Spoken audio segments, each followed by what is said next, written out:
Pedro from A&P-Reacts. I'm here today with Mike Barber of Wizardthrone to talk about, and this one is a mouthful, Hypercube Necro Dimensions, out July 16th on Napalm Records. How's it going?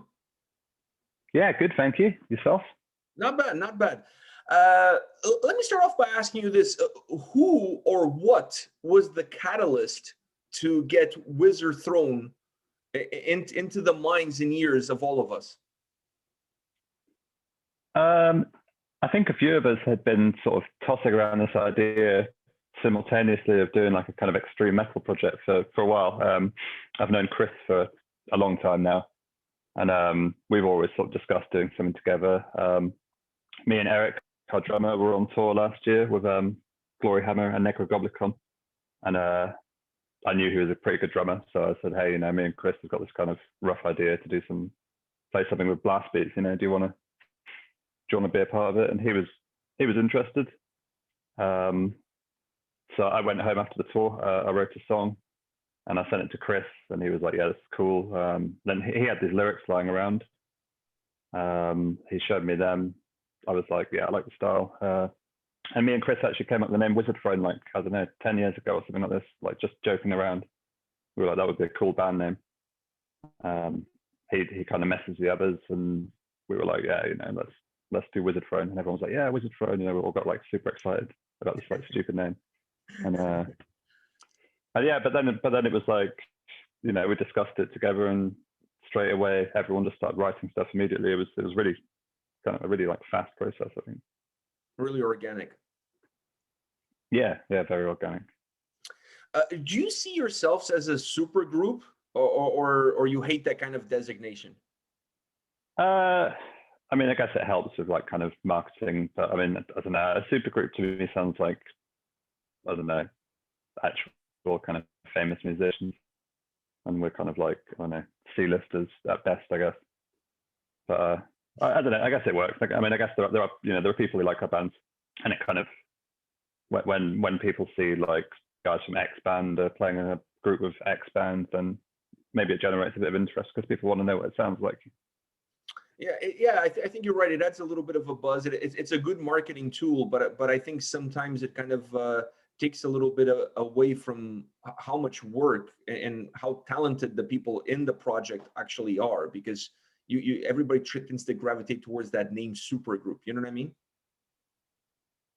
Yeah, I mean, we weren't really kind of intending on that being the selling point, So when you're looking at this album and you're looking at the concept behind it, can you shed some light into it? Because for those that are not super familiar or who've been living under a rock probably and haven't really listened to any of the singles so far, can you shed some light into the overall concept of this album, the journey that it takes you on?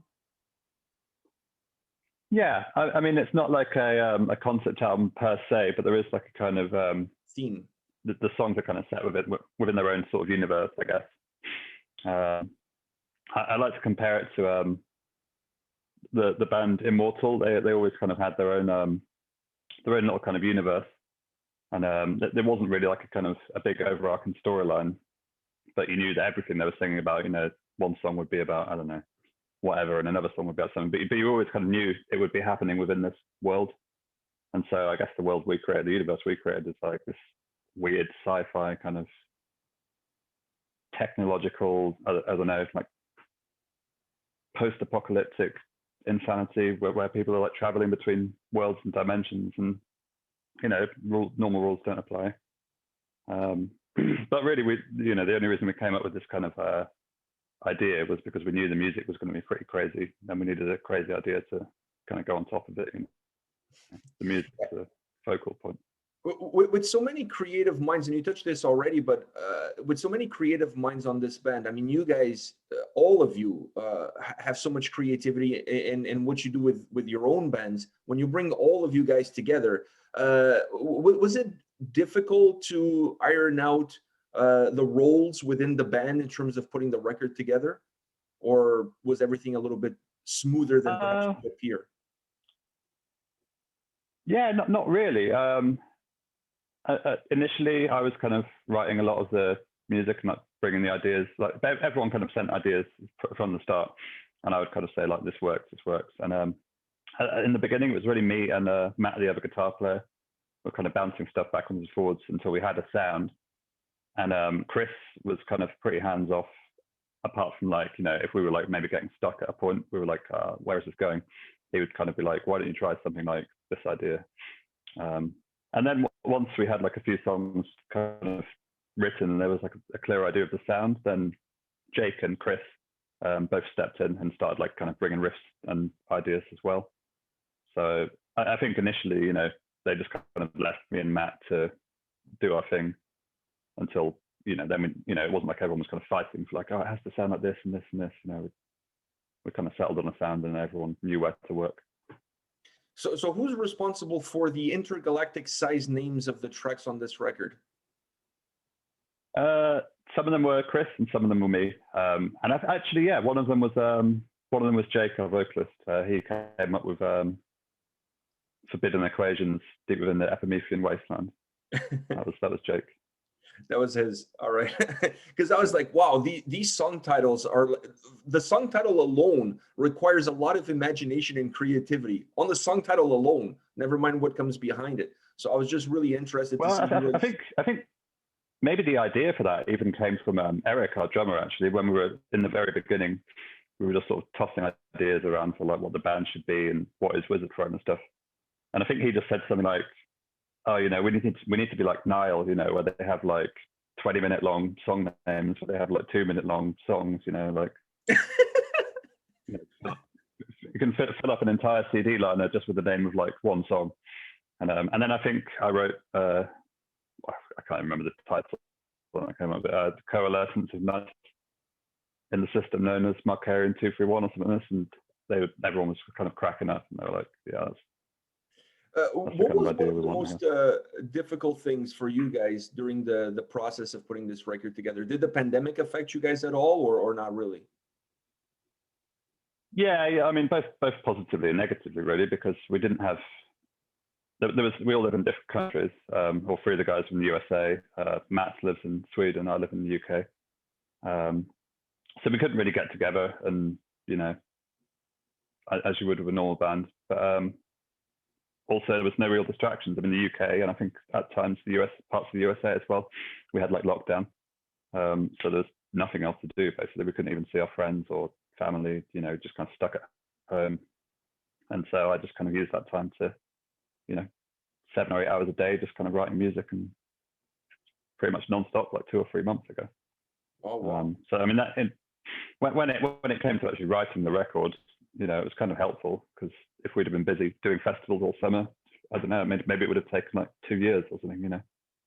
But, that was going to be my next question. Do you feel like this is a project and an album that really is birthed because of the pandemic? Because if it wasn't for the pandemic, I mean, all of you guys would have been busy on tours. Festival season now would be coming up. Would this project would have been pushed down the road, perhaps? Yeah, I still think it would have happened. I mean, when I spoke to Eric about doing drums, no one even, you know, that was the middle of February or something like this, and maybe there was some like a few coronavirus news articles, but you know, no, it wasn't in Europe or the USA at that point, I don't think. Mm-hmm. So it was just kind of a distant word on the horizon, you know. So I kind of knew that we wanted to do something in this style, but then when it really kind of kicked in, I think we even had a conversation. We were like, right, well, you know, let's just do this now, because there's nothing else going on. Yeah, it's perfect.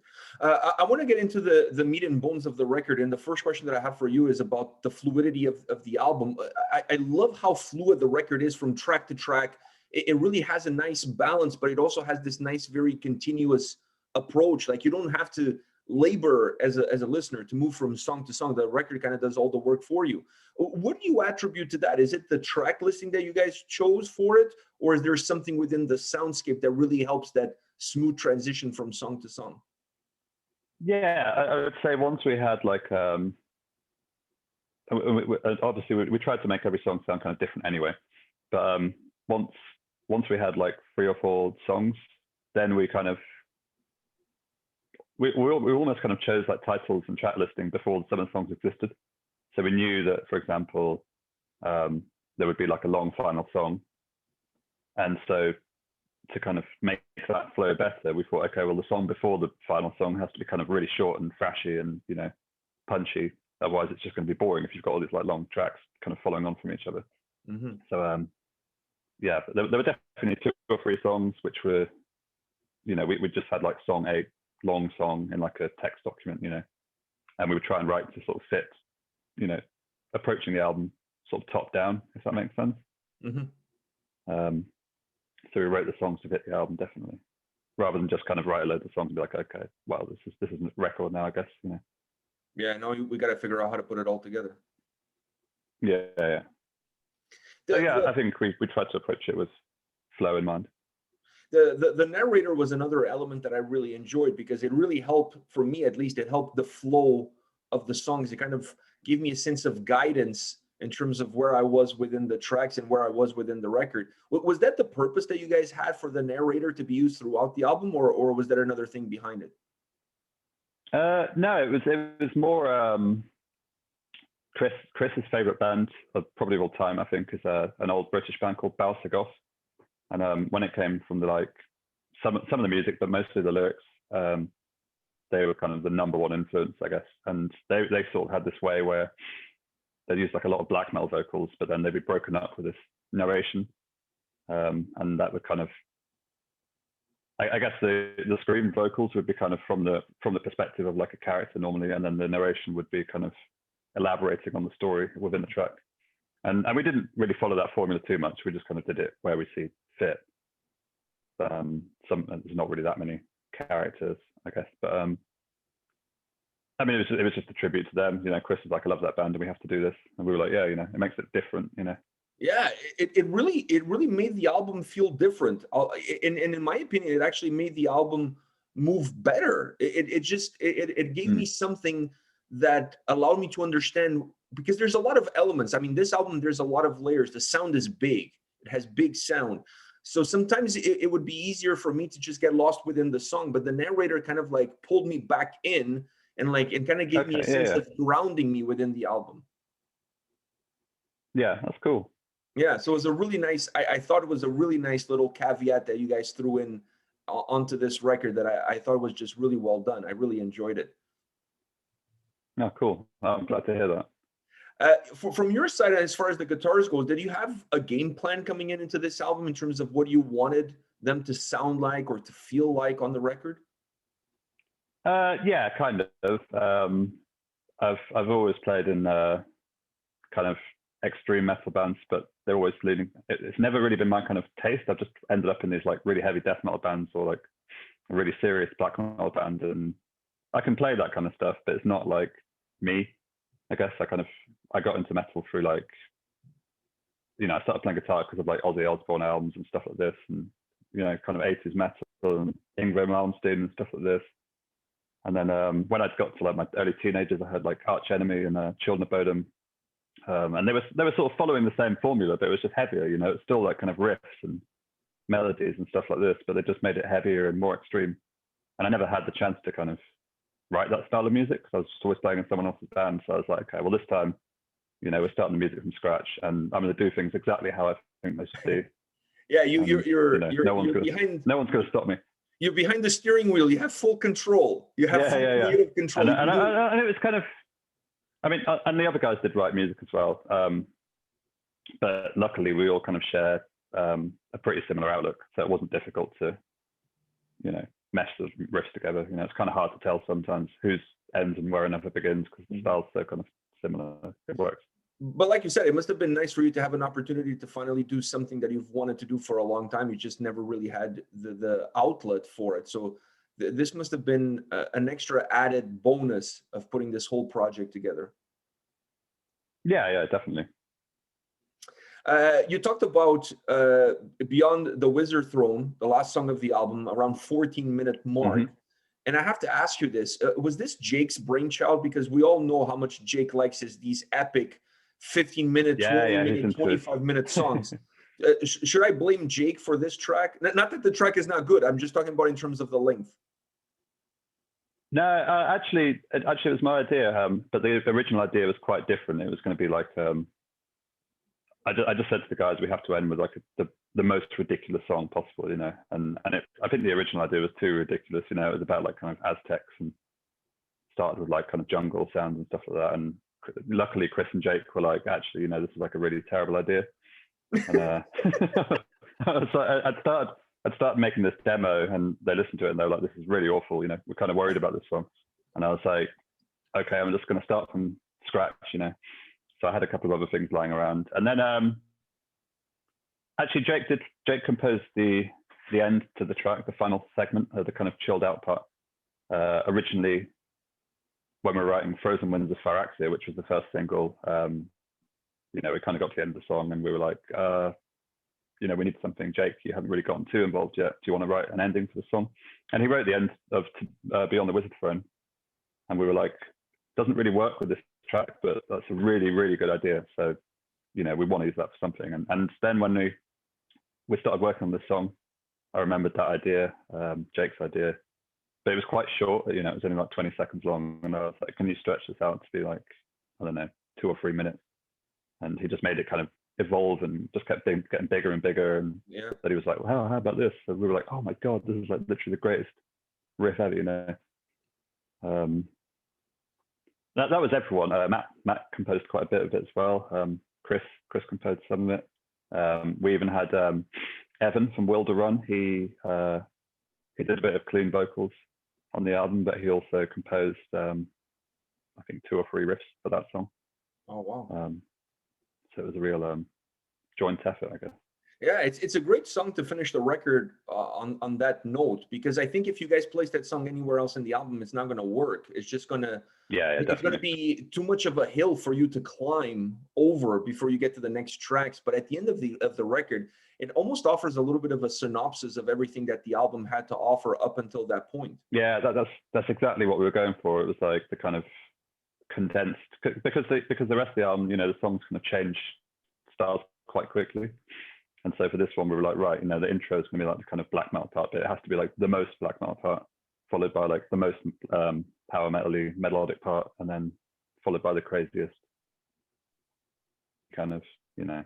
Yeah. And it all kind of culminates, all kind of builds into this like intense explosion, and then it's just like chill out and kind of end on this relaxing riff. Yeah, there's a little bit of a climax, and then it's almost like the not the credits rolling out, but like that end scene that just kind of wraps like if you're looking at a movie perspective, right? Like you have that climatic moment, and then you have that end scene that just kind of, you know, wraps everything around nicely, so you know that everything is coming to an end. The song kind of has that whole feel. It's kind of constructed.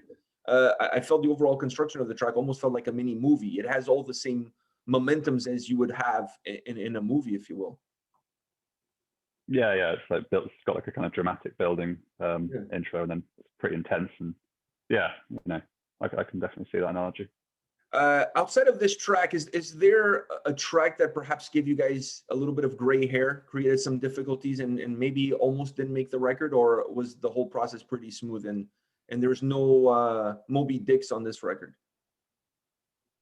Yeah, maybe track 3, I think, Incantation of the Red Order. It was maybe one of the first things we started writing. It began on like day 1 of us beginning the kind of messenger chat.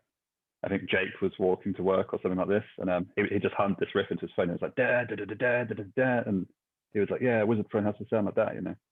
And I think Matt like kind of transcribed it for almost like a kind of joke, you know. Or maybe it was Jake actually. I think he came home from work and he sort of made like a demo of it, and he was like, "That's the humming riff." And then I started messing around with it. Matt did a little bit, and then we kind of sort of lost where we were going quite early on. So we're just like, let's come back to that, you know. And then we basically wrote the rest of the album, and then we came back to it right at the end. And I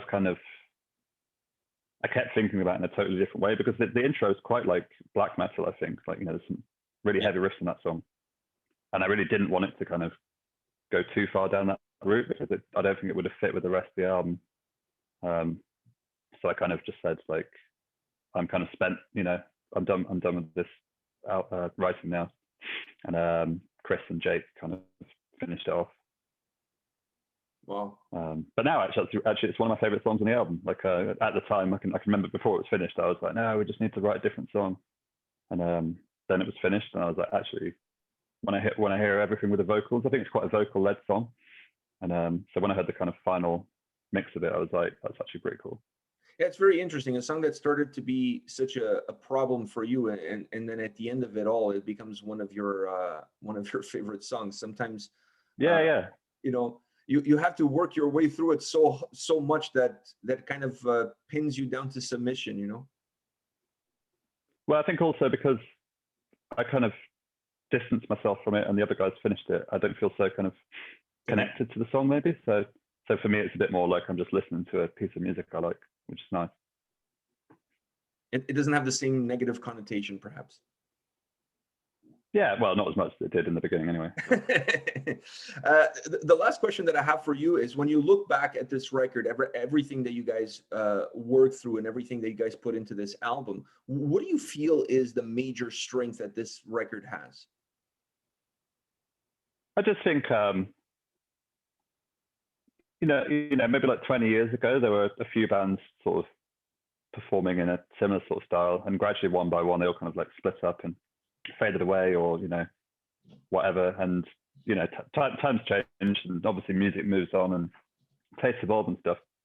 But I just always thought it was weird because I never kind of stopped listening to these records, and people just seem to stop kind of making them. And I was like, well, if no one else is going to do it, then I guess we kind of have to,